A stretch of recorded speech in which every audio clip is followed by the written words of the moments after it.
Hola y bienvenidos a mi canal de YouTube una vez más.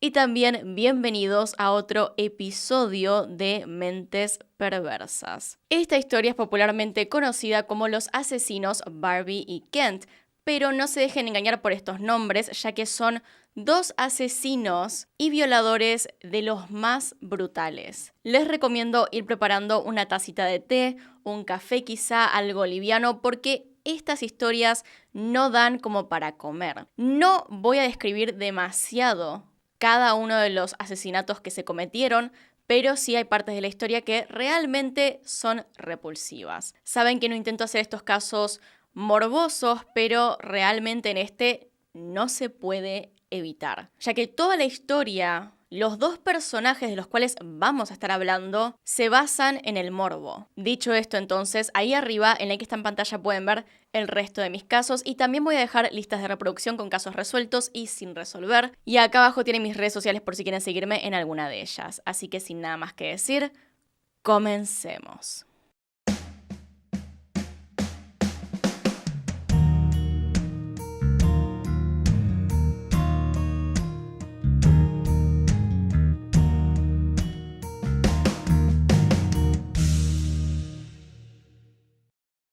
Para comenzar con esta historia, primero tenemos que hablar de quién sería nuestro muñeco Ken, o mejor dicho, de Paul Bernardo. Nacido el 27 de agosto de 1964, Paul creció y vivió toda su vida en la ciudad de Scarborough, cerca de Ontario, Canadá. A pesar de aparentar ser la típica clase media, la familia de Paul era verdaderamente muy disfuncional. Para empezar, Paul era hijo de una relación extramatrimonial. Su madre, Marilyn, había quedado embarazada luego de tener relaciones con un exnovio, al poco tiempo de haberse casado con el padre de Paul. El esposo de Marilyn, quien irónicamente se llamaba Ken, o Kenneth Bernardo, sabía que él no era el padre biológico, pero decidió igualmente ponerle su apellido al bebé y criarlo como suyo. Al enterarse de esto en su adolescencia, Paul rompió toda relación con su madre, creando un vínculo de fuerte resentimiento hacia ella. Pero, aunque parezca que Kenneth Bernardo era una buena persona por haber adoptado a Paul, él también tenía sus propios problemas, ya que fue acusado de abusar de la propia hermana de Paul,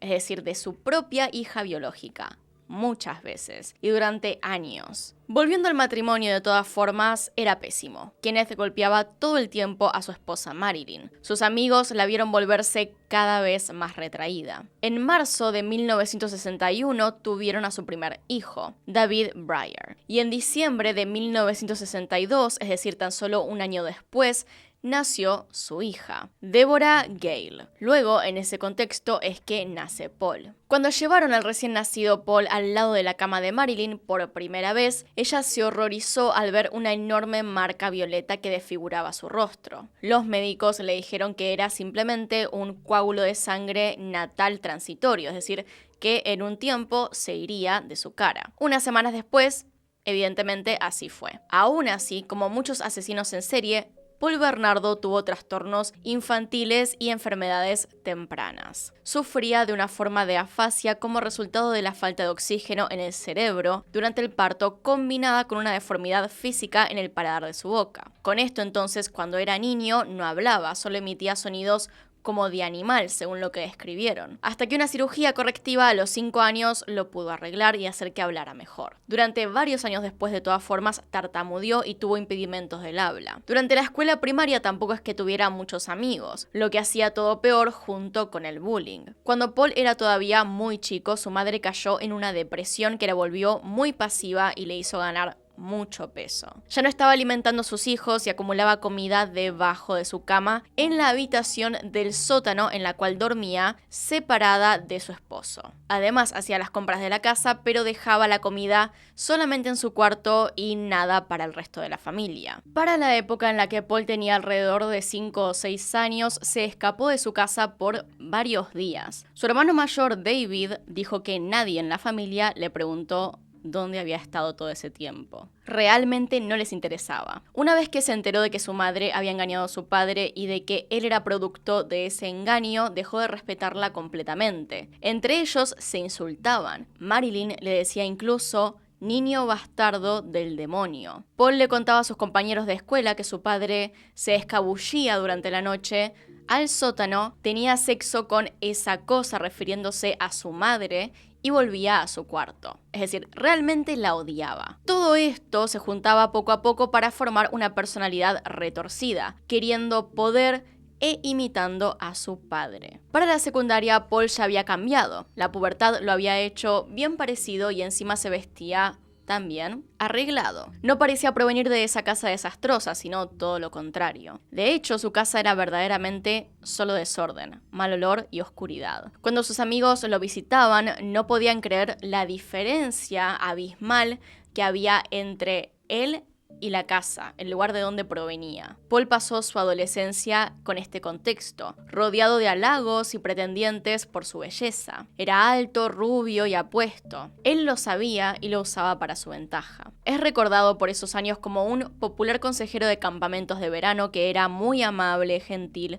y servicial con los niños. Trabajó con éxito como vendedor de Amway y se involucró en la transmisión de televisión cristiana. Estuvo también involucrado en el asesoramiento de Boy Scouts. Todos los que recordaban a Paul de aquellos días comentaron sobre su comportamiento amable y su rostro angelical, lo cual es algo que mucha gente veía y hacía que confiaran en él. Durante los 80s, Paul estudió contabilidad en la Universidad de Toronto y en sus ratos libres usaba su belleza hegemónica para levantar chicas en bares, a las que más tarde humillaba y golpeaba. Esto era solo apenas el principio de lo que era capaz de hacer. Era solo el comienzo de su vida secreta. Había empezado previo a su adolescencia a espiar por las ventanas de sus vecinas, como también hacía su padre. De hecho, en un momento ambos espiaban en diferentes lugares, en diferentes casas, a chicas, a tal punto en que los vecinos llamaron a la policía para que fueran a buscarlos juntos. Y años más tarde se volvió un aficionado del porno y las películas de horror tipo slasher. Pero nadie sabía esto. Y ya acá nos vamos a poner un poco gráficos con los detalles. Su novia de la universidad testificó que a Paul le gustaba tener sexo duro con ella. La llevaba en su auto a estacionamientos de fábricas desiertos,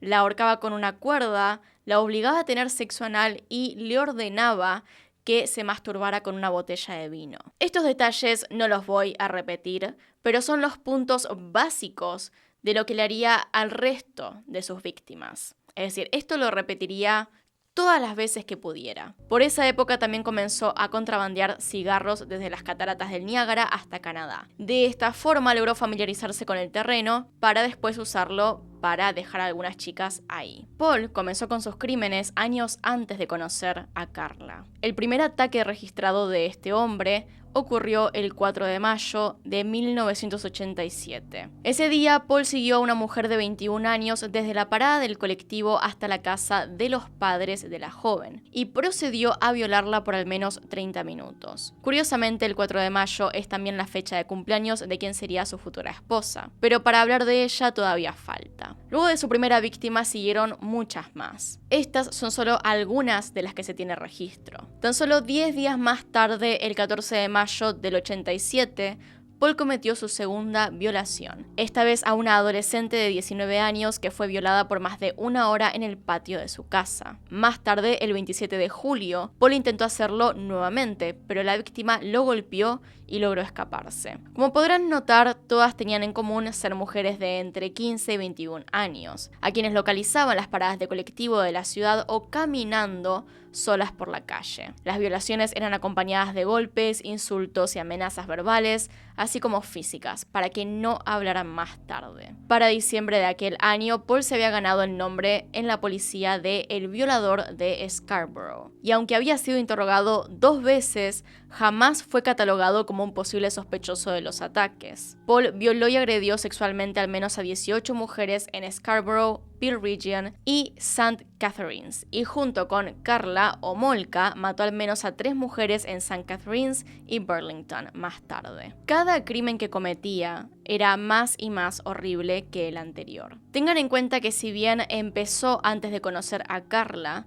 unos meses después de estar con ella volvió terriblemente a cometer las violaciones. El 17 de octubre de ese mismo año, en pleno apogeo de sus crímenes, Ken conoció a Barbie, Carla Lynn Homolka, de 17 años de edad en aquel momento. Carla y varios de sus amigos habían viajado a Toronto para asistir a una convención de tiendas de mascotas durante el fin de semana. Reservaron el hotel Howard Johnson en Scarborough, en Progress Road. Ese viernes por la noche, después de ir a beber y bailar, Carla y una amiga regresaron a su habitación pasada la medianoche. Las amigas habían llevado a la habitación a 2 hombres, pero no funcionó, así que finalmente Carla se había puesto el pijama y estaba lista para irse a dormir, cuando de repente le entraron ganas de comer. Llamó a servicio a la habitación, pero le dijeron que ya estaban cerrados. Sin embargo, el restaurante de abajo todavía estaba abierto. Carla, todavía en pijama, y su amiga bajaron al restaurante y fue ahí,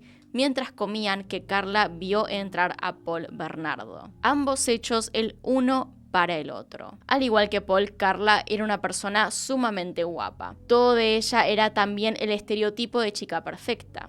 Pero, a diferencia de Paul, Carla no tenía un pasado oscuro y que revelara su potencial para ser una asesina serial. Nacida el 4 de mayo de 1970 en St. Catharines, un pueblo de unas 13.000 personas entre Toronto y las cataratas del Niágara, Carla era la mayor de 3 hermanas y sus padres eran inmigrantes checoslovacos. Sus amigos la llamaban la princesa, ya que de chica era muy mandona. De joven tenía una colección de Barbies y leía historias de misterio para niños, como los de Nancy Drew y los Hardy Boys. Y quizá con lo que más se sientan representadas, ella quería ser detective de grande. Durante la secundaria comenzó a leer más y más.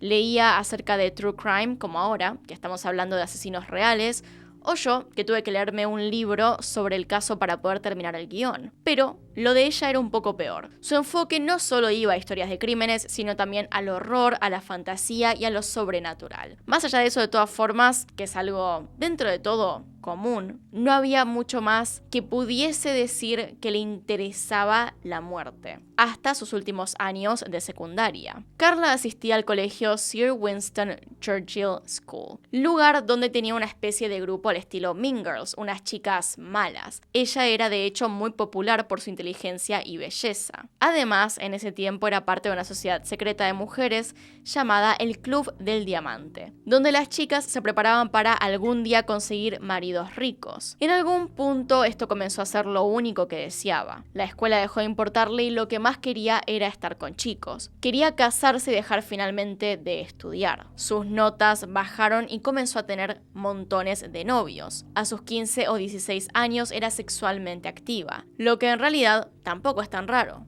Muchas otras chicas estaban en la misma situación en esa edad, aunque Carla no respetaba para nada las reglas. No le interesaba dar explicaciones tampoco. Por ejemplo, cuando tenía 17 años, ella quería visitar a un novio que se había mudado a Kansas, pero sus padres claramente no la dejaron ir. Así que decidió reservar un vuelo de todas formas y aún así ir a visitar a su novio. Aunque también llamó a sus padres cuando llegó para decirles que regresaría en 2 semanas y que no se preocuparan. Con los años, algunas de estas cosas, quizá típicas de la adolescencia, se volvieron señales de precaución que ahora vemos como alertas imposibles de ignorar. De hecho, en el anuario de un estudiante escribió: recuerda, el suicidio y el ayuno son asombrosos. Los huesos mandan, la muerte manda, la muerte es asombrosa, amo la muerte, mata al maldito mundo. Otra joven recuerda que Carla una vez le susurró al oído, mientras estaban sentadas en la cafetería de la escuela: me gustaría poner puntos por todo el cuerpo de alguien,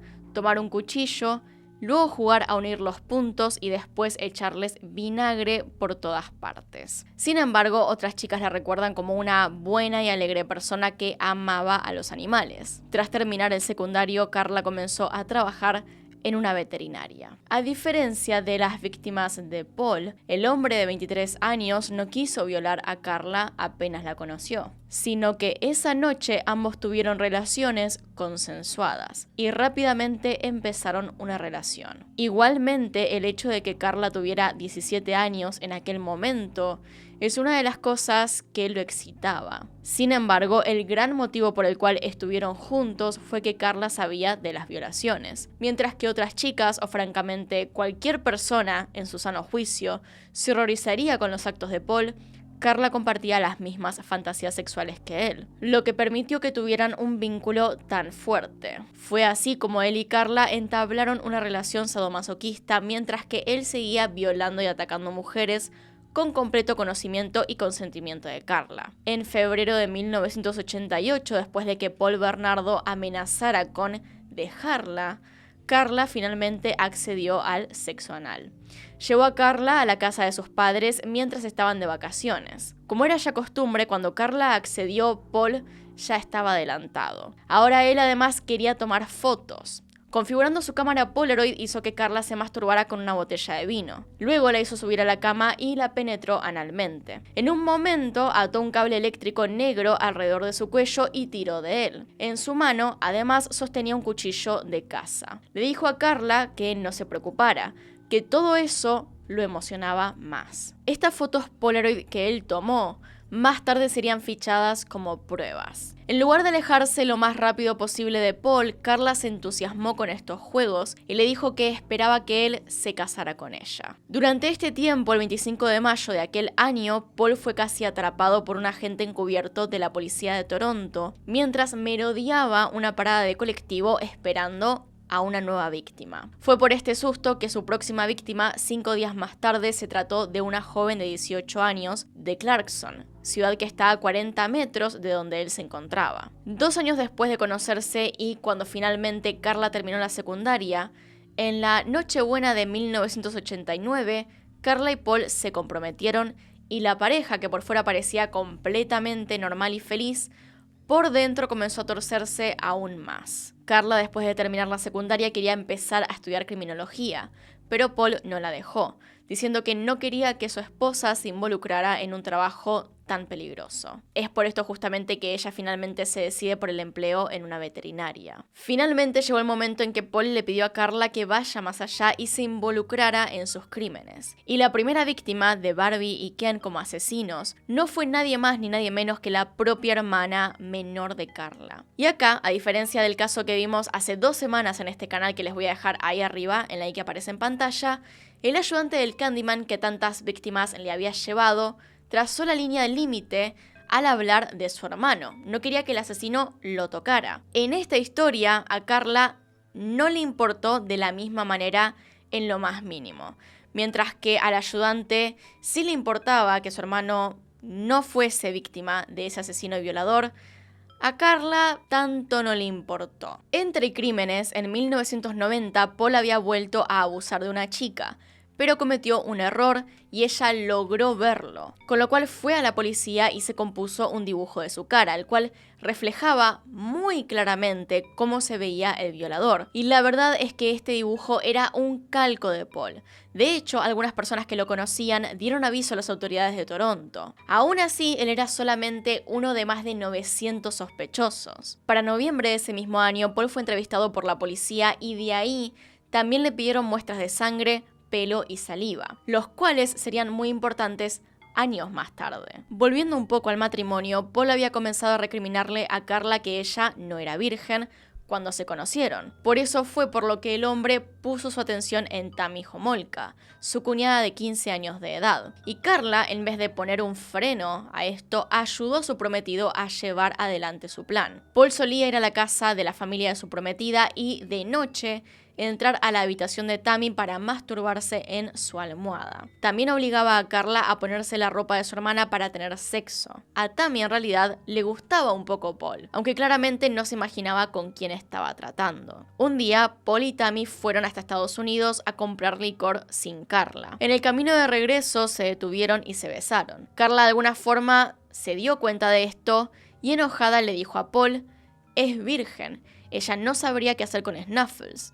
Snuffles es el apodo que le habían puesto a su pene. Y Paul le respondió: "Tal vez debería tener sexo con Tam y enseñarle la forma correcta. ¿No sería genial si Tam pudiera sentir a Snuffles dentro de ella? ¿No sería genial si le quitara la virginidad?". Esta última idea en realidad lo obsesionaba. El tema de quitarle la virginidad a chicas menores fue algo que se quedó con él para el resto de sus crímenes. Carla testificó que al principio se negó a considerar la idea, pero al igual que con las demandas de sexo anal de Paul, su negativa tensó la relación. Ella temió que la boda de junio no se llevara a cabo.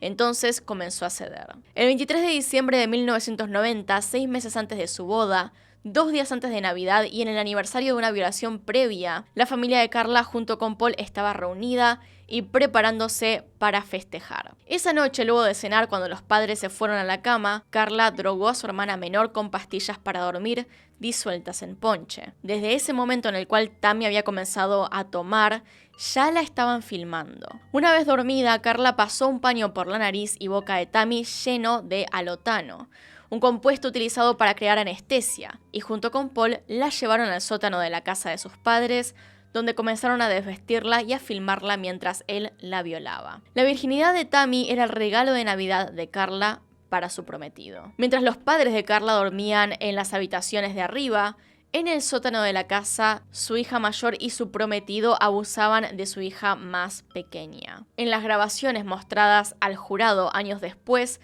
se nota que Carla no quería abusar de Tammy. Es decir, estaba bien que Paul lo hiciera, pero ella no quería. Paul la obligó a hacerlo. Y de hecho, se nota en las grabaciones cómo él se enoja porque ella no quiere seguir con la violación, estando ella misma involucrada. Sin embargo, en esta ocasión el plan no salió como lo esperaban, ya que Tammy comenzó a vomitar mientras estaba inconsciente. Al percatarse de esto, rápidamente Paul y Carla comenzaron a borrar las huellas de evidencia de lo que había estado ocurriendo antes de intentar salvar a Tammy. Luego de limpiar la evidencia y dejar a Tammy en otra habitación, Carla llamó a sus padres y les dijo que Tammy estaba inconsciente. Lamentablemente, para cuando llegaron al hospital, Tammy ya había fallecido. A pesar de tener quemaduras químicas en su rostro y signos de abuso sexual, los médicos del hospital aseguraron que Tammy había muerto tras ahogarse con su propio vómito, producto de una intoxicación alcohólica. Se hicieron también pruebas para drogas ilícitas, pero del tipo recreativo, no para sedantes y anestésicos veterinarios. Estas grandes manchas de quemaduras alrededor de la boca y la cara que tenía,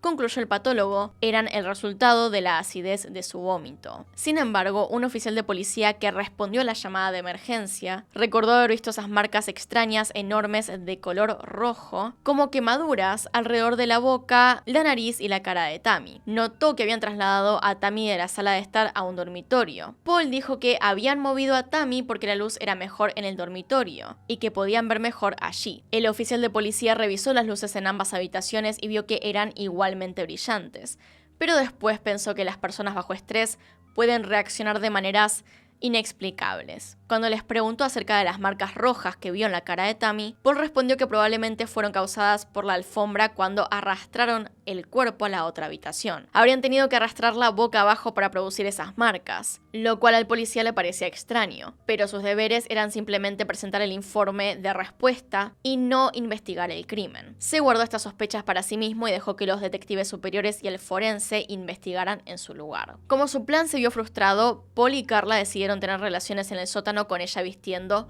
la ropa de su hermana menor, a modo de reactuar lo que habían estado haciendo momentos antes. Años más tarde en el juicio se interrogaría a Carla de la siguiente manera. La primera vez que mencionaste haber tenido relaciones sexuales con tu hermana, habría pensado que saltarías de la cama y dirías: de ninguna manera voy a dejar que toques a mi hermanita. ¿No sería eso lo correcto? Sí, pero no hiciste eso. No, no lo hice. Pensaste: noquéala y ten algo de sexo con ella. ¿Cuál es el daño? No sabía que su seguridad estaría en peligro. Tenía miedo de lo que hiciera a pesar de todo. Tenía miedo de que la agarrara en la calle y la violara. Esta fue la mejor manera, no tenía otra opción. Pensé que sucedería una vez y se terminaría. Al mismo tiempo que supuestamente sentía eso, le escribía lo siguiente por correo a una amiga: mis planes de boda son geniales, excepto que mis padres son unos imbéciles. Sacaron la mitad del dinero de la boda, diciendo que no podían pagarlo.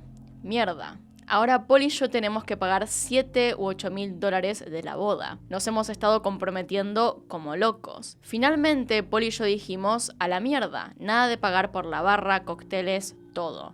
Malditos padres. Están siendo tan estúpidos, solo pensando en ellos mismos. Mi padre ni siquiera quiere que tengamos una boda. Cree que deberíamos ir a la municipalidad. Si quiere quedarse en casa y ser miserable, es bienvenido. No ha trabajado, excepto por un día, desde que murió Tammy. Está revolcándose en su propia miseria. Suena horrible en papel, pero sé que realmente entiendes lo que estoy diciendo. Tammy siempre decía que quería un Porsche en su 16º cumpleaños. Ahora mi papá sigue diciendo: debería haberlo comprado. Si realmente se sintiera así, estaría pagando mi boda porque podría morir mañana o el próximo año. Es un mentiroso, y por la verdadera razón por la que nos mudamos. Mis padres nos dijeron a Paul y a mí que querían que se quedara en la casa hasta la boda. Luego dijeron que querían que se fuera después de la muerte de Tammy, porque necesitaban su privacidad. Primero se llevaron la mitad del dinero de la boda y luego nos echaron. Sabían cuánto necesitábamos estar juntos, pero no les importaba. Y acá hay que hacer un paréntesis en el hecho de que ella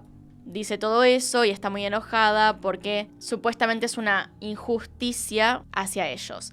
Pero la realidad es que los padres no querían ver más a Paul con su hija. Paul estaba todo el tiempo encima de ella.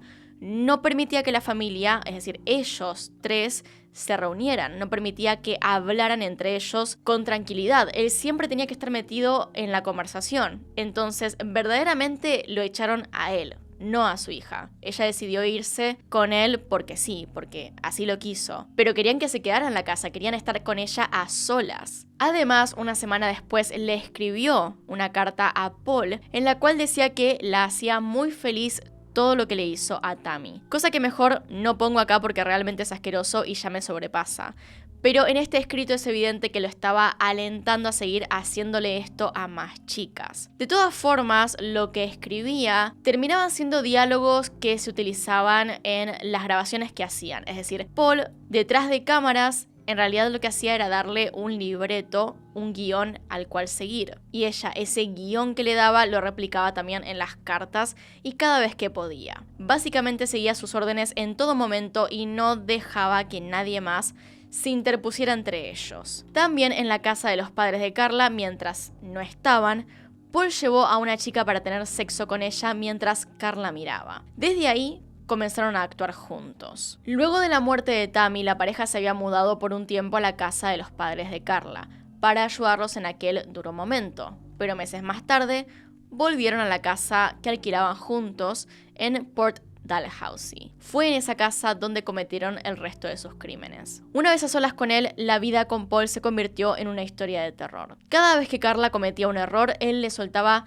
golpes en la parte superior de los brazos, lugares donde los moretones podían cubrirse con una blusa de manga larga. Otro castigo que infligió lo llamaba ataque terrorista. Esperaba hasta que Carla se hubiera quedado dormida y luego, de repente, saltaba sobre ella, penetrándola analmente y golpeándola con los puños. Sus noches se convirtieron en largos e inquietos tramos de semisueño, oscilando entre las pesadillas y la vida despierta. Una noche, Paul estaba dando vueltas y vueltas. Al encontrar la cama demasiado pequeña, empujó a Carla al suelo y a partir de esa noche, él insistió en que siempre durmiera ahí, como un perro, mientras él ocupaba toda la cama. El mes de junio de 1991 fue un mes agitado para la pareja, ya que en el transcurso de ese mes, Paul y Carla conocieron y abusaron de sus próximas 2 víctimas, además de asesinar a una, y a fin de mes finalmente se casaron. Pero vayamos en orden cronológico de los hechos. El 7 de junio de 1991, Carla pasó todo el día con su amiga de 15 años y próxima víctima,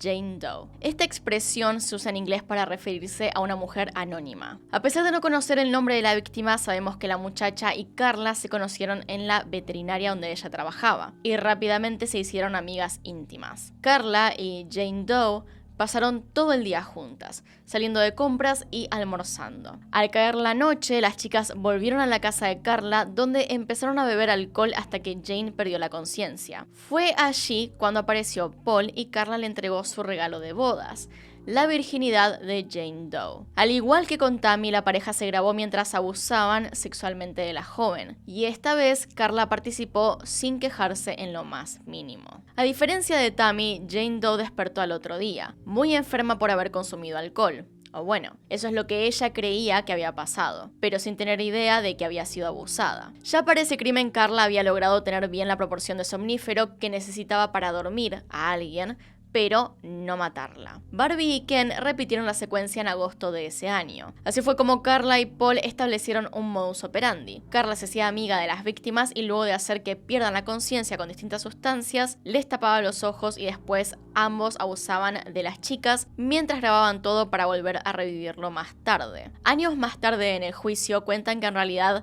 Paul la mayoría de las veces estaba solo en la habitación abusando de las chicas y Carla simplemente hacía otras cosas como pasear a su perro o leer un libro. De hecho, se le preguntó cómo era que podía hacer estas cosas mientras sabía que había chicas sufriendo en la habitación que usaban para dormir en su propia casa. ¿Cómo hacía para simplemente dejarlo pasar por alto? Y ella, en lugar de contestar o que se sentía mal o que directamente no tenía empatía, simplemente contestó que podía hacer dos cosas a la vez, no entendiendo muy bien la pregunta o simplemente haciéndose la que no entendía, mostrando claramente que no sentía empatía por lo que estaba pasando. A tan solo 2 semanas del caso de Jane Doe, quien por cierto sobrevivió, Paul encontró una nueva víctima. Leslie Mahaffey, de 14 años. El 15 de junio, Paul estaba robando patentes de automóviles como parte de su negocio de contrabando de cigarrillos, cuando vio a Leslie sentada en la puerta de su casa de Burlington, a 50 kilómetros de donde vivían Paul y Carla. Los padres de la joven no estaban en casa y ella no tenía las llaves, por lo que se había quedado afuera, sentada simplemente en un banquito de picnic. Paul entabló una conversación con la chica y con la excusa de buscar un cigarrillo, la encerró en su auto y la llevó hasta su hogar en Port Dalhousie. Una vez en casa, Carla y Paul tuvieron secuestrada a la joven por 24 horas, donde constantemente abusaron de ella tanto él como Carla mientras grababan todo. En algún momento en medio de la noche, mientras Leslie yacía esposada en el dormitorio de arriba, Paul y Carla bajaron a la cocina y tuvieron una conversación. Había un problema, era el Día del Padre y se esperaba que los padres de Carla cenaran ahí más tarde ese día. Y sería esa la primera visita que tenían los padres de Carla a la casa que habían alquilado recientemente. Según Carla, Paul decidió que tenía que matar a Leslie porque ella lo identificaría si la dejaban ir. Carla dice que insistió en subir y darle pastillas para dormir a Leslie para que no sintiera nada cuando muriera. También le dio a Leslie un osito de peluche llamado Bunky que le había regalado Paul para consolar a la niña mientras se acurrucaba en posición fetal y se dormía. Luego, dice Carla, Paul entró en la habitación con un cable eléctrico negro,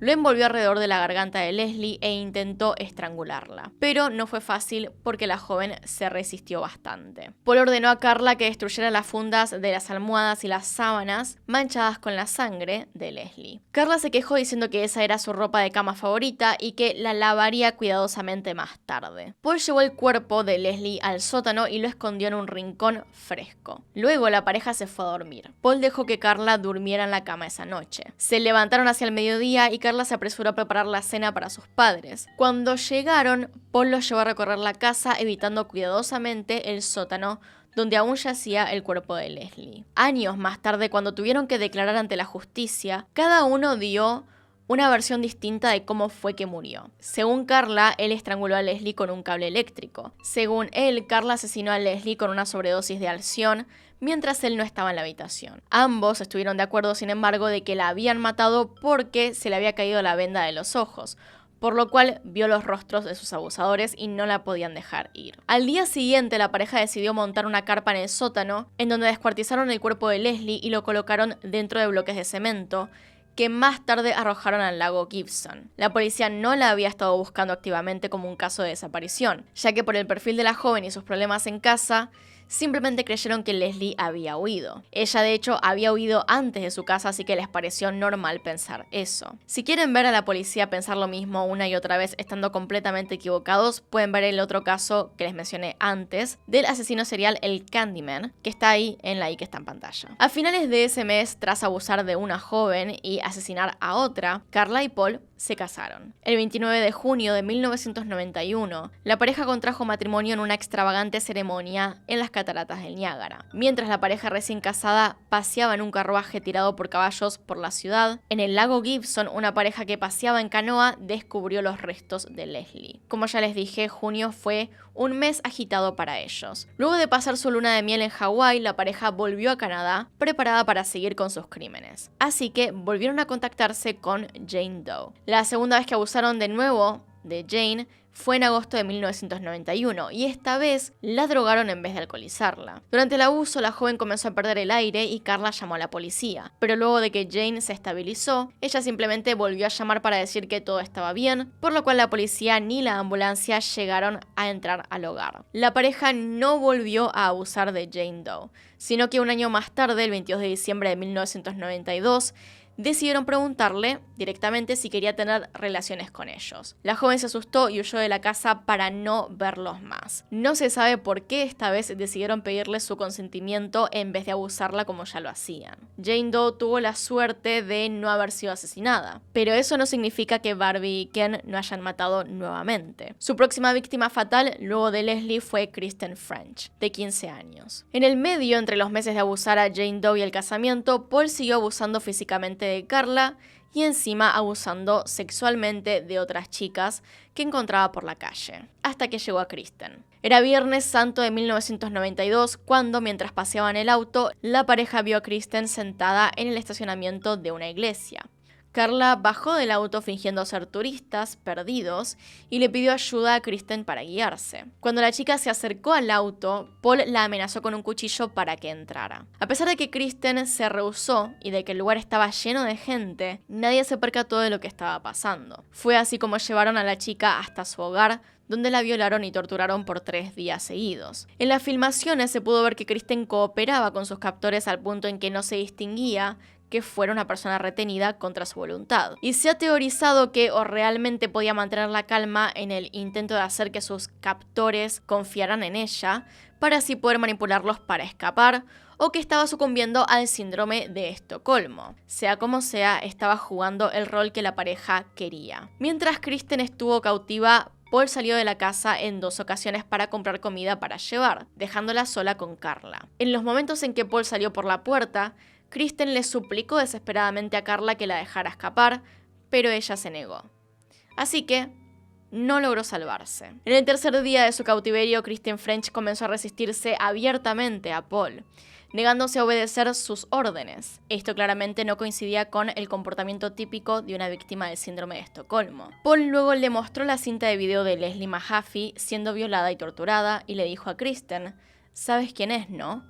Lo que le pasó a ella te pasará a ti si no haces lo que te digo". Kristen debe haberse horrorizado al ver la cara de la chica que habían encontrado desmembrada en el lago Gibson.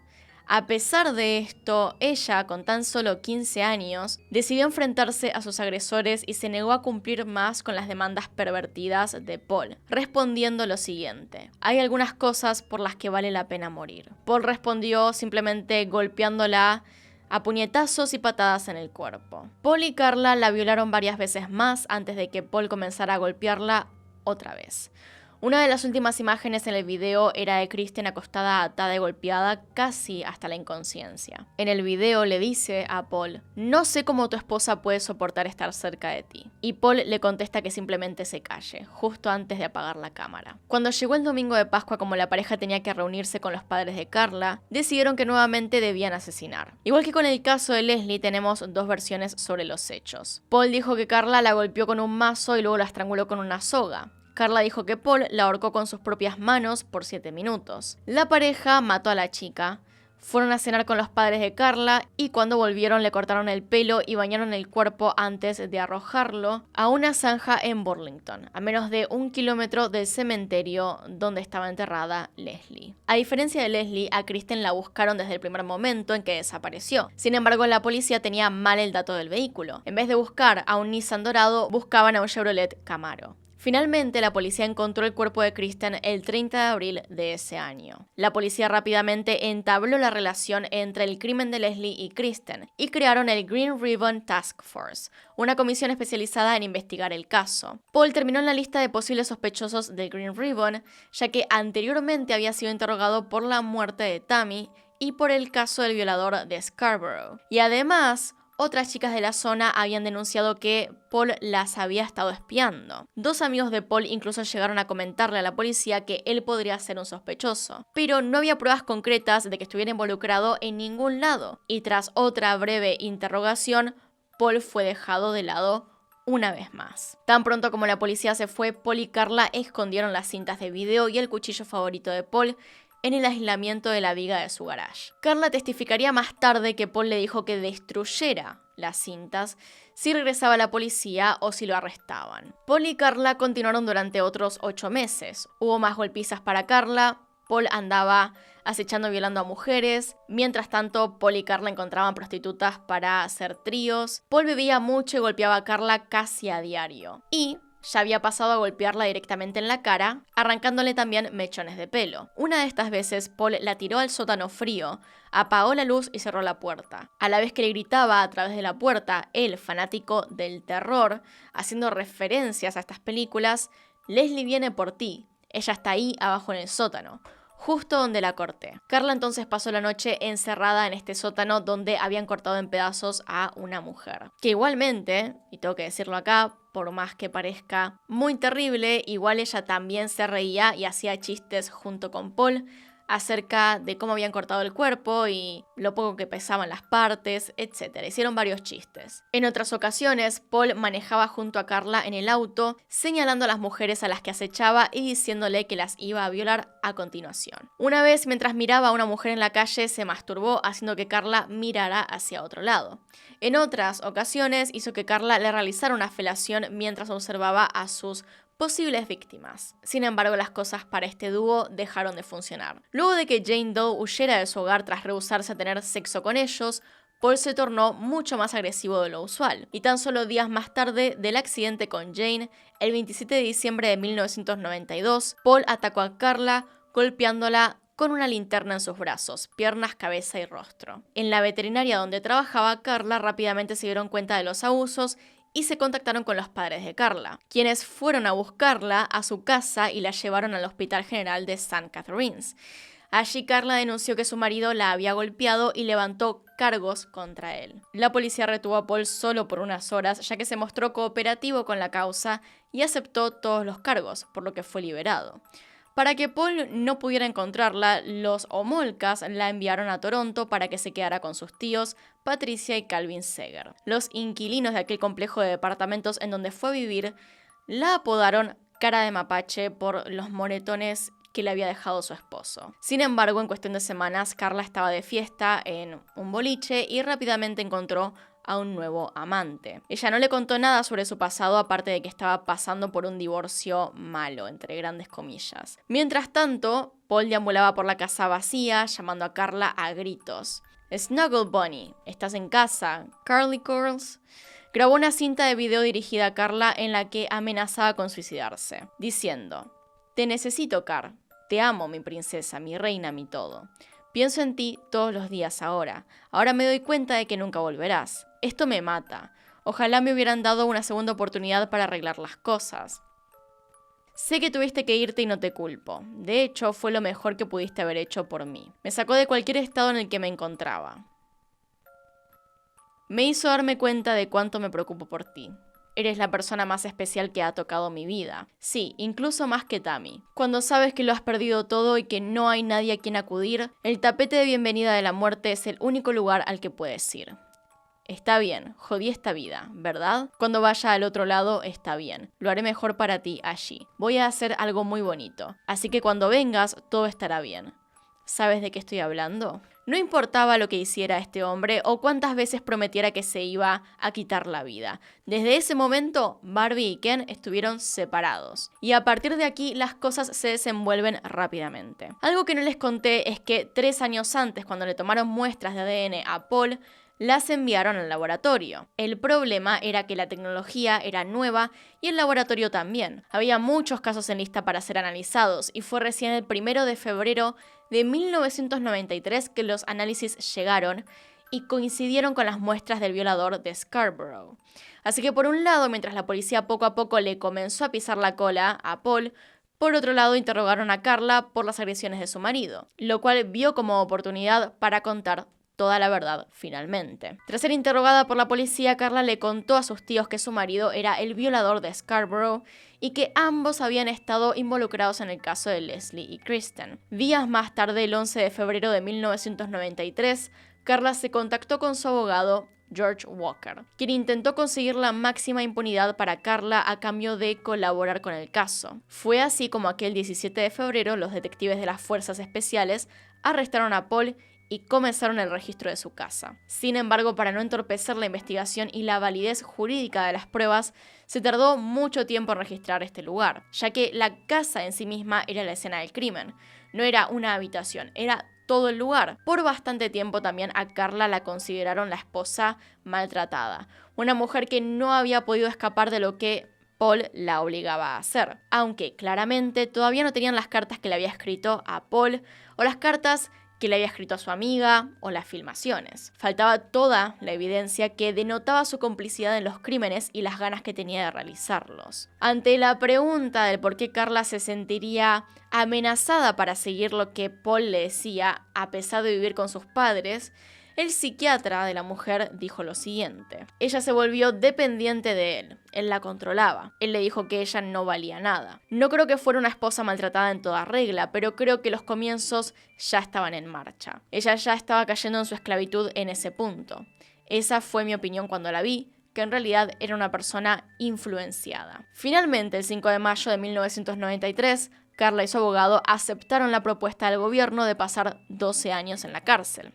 Si Carla no hubiera aceptado esa sentencia, hubiera sido acusada de 2 asesinatos en primer grado y de 1 en segundo grado. El 6 de mayo, una semana después de que la policía se hubiera ido, Ken Murray y su abogado adjunto, Caroline McDonald, junto con el gerente de la oficina y asistente legal Kim Doyle, entraron a la casa y Paul los guió por teléfono desde la cárcel por todo el lugar, hasta el baño. Allí Murray se subió al tocador y desenroscó una lámpara de techo, metió el brazo debajo del aislamiento del techo y sacó un alijo de 6 pequeños cassettes de video, en los cuales estaba la violación de Tammy Homolka, Leslie Mahaffey, Kristen French y la cinta original de Jane Doe, que la policía no pudo encontrar en su búsqueda de 71 días en la casa. Sí, había pasado todo ese tiempo y no habían podido encontrar las cintas hasta que él mismo se los dijo. Y entonces él hizo algo muy cuestionable. Ocultó a la policía y a la fiscalía su posesión de las cintas durante los siguientes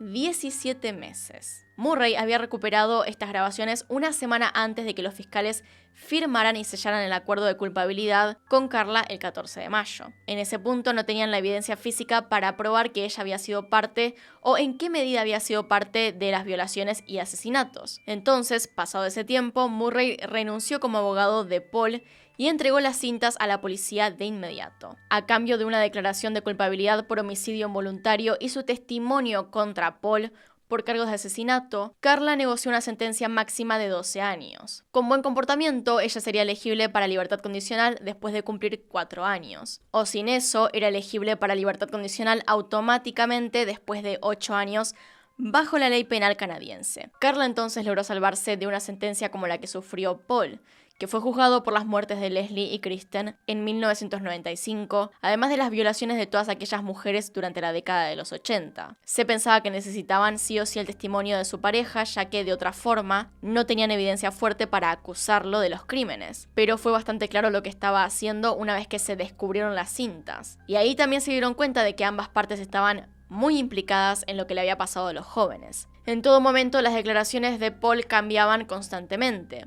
Y en el juicio Carla declaró en su contra. El juicio de hecho tuvo que ser completamente privado para evitar que se filtraran a la prensa los videos de los abusos sexuales. Finalmente, el 1 de septiembre de 1995, Paul Bernardo fue condenado a cadena perpetua y declarado violador peligroso, por lo cual según la ley canadiense no podrá ser liberado de prisión. Como pequeño detalle de color, Paul quería producir un disco de rap y grabó un álbum que tituló Deadly Innocence en el estudio de su casa. Durante su juicio, el juez se negó a permitir que se presentaran como prueba las letras de las canciones. A los ojos de la ley, la poesía o las letras que uno escribe no reflejan necesariamente el estado de ánimo real del artista. Pero, dicho eso, veamos la letra de una de las canciones escritas por Paul. Crees que soy inocente, pero detrás de esto estoy empacando mucha letalidad. Así que ven a mí. Tengo una cara jodidamente bonita, parezco un chico bonito.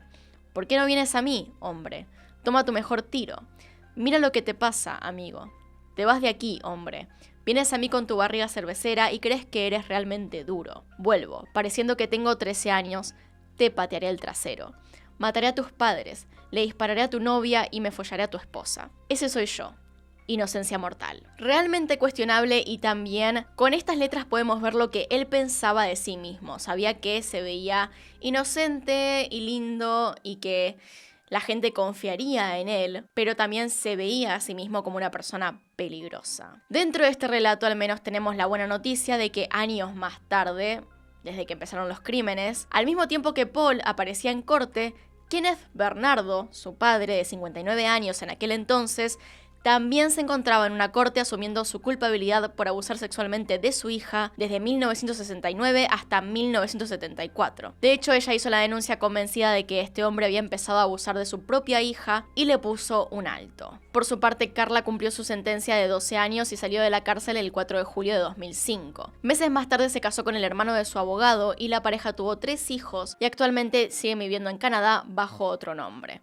Paul sigue preso en la cárcel desde entonces, como debe ser. Y así llegamos al final de esta historia. Díganme qué piensan, también qué piensan acerca de esto de que Carla se vaya con 12 años de sentencia. Porque por una parte claramente era influenciada por este hombre. Eso me parece obvio, es evidente, porque está bien que ella tenía mucho odio y realmente poca empatía, pero Paul básicamente le hacía todos los guiones de lo que tenía que hacer y decir. Ella, de hecho, cada vez que se quejaba o hacía algo mal a los ojos de él, recibía un castigo. Sin embargo, también se puede observar que evidentemente no le importaba tanto lo que le pasara a las víctimas. Es un poco confuso porque ambas partes cuentan las cosas de diferente manera y tenemos diferentes tipos de pruebas alrededor de todo el juicio. Por ejemplo, en el video de su hermana se nota que ella no quería, por los transcriptos digo, no quería abusar de su hermana, pero no estaba en contra de que su prometido lo hiciera. Después en sus cartas se puede ver que no tenía tanta empatía por su hermana,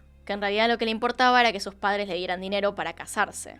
Lo que más le importaba era la parte de casarse y le molestaba que este asunto le estuviera arruinando la vida. Por el lado de Paul, afortunadamente podemos decir que nunca más va a salir de la cárcel, así que eso está perfecto. Pero bueno, díganme entonces, ¿qué opinan ustedes? Que los estoy leyendo en los comentarios desde las sombras, porque en realidad usualmente no contesto, pero los estoy viendo. Y si tienen más sugerencias, déjenmelas en el mail o en los comentarios también, que como digo, los leo y los anoto. Así que bueno, hasta acá llegamos. Acá están los Patreons y los miembros del canal. Gracias por apoyarme a través de esos medios. Y sin nada más que decir, acá tienen un video nuevo, acá tienen un video recomendado. Se pueden suscribir haciendo clic en mi cara y nos vemos en otro video. Adiós.